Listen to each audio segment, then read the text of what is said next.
আমরা যদি এইখানে আজকে যেহেতু আমাদের এখানে কোনো অনুষ্ঠান নেই, সেই জন্য আমরা যদি এক মিনিট ঠিক করতে হবে।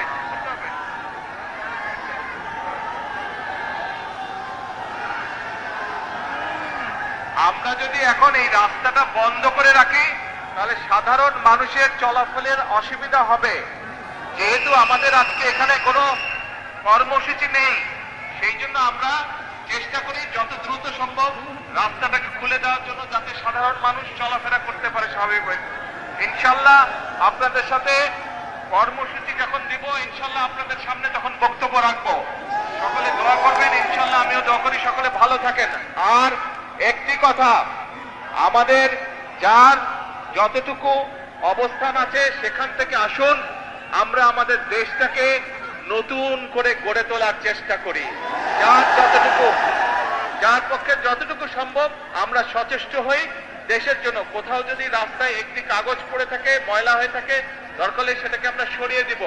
এভাবে ছোট ছোট করে কাজ করার মাধ্যমে আমরা দেশটাকে গড়ে তুলে আসুন। আর এখন আমি সকলকে অনুরোধ করব, দ্রুত আমরা রাস্তাটাকে খালি করে দেই যাতে সাধারণ মানুষ চলাফেরা করতে পারে। সকলে ভালো থাকবেন ইনশাল্লাহ। আমার জন্য দোয়া করবেন, দেশনেত্রী খালেদা জিয়ার সুস্থতার জন্য দোয়া করবেন। আল্লাহ হাফেজ। বাংলাদেশ জিন্দাবাদ।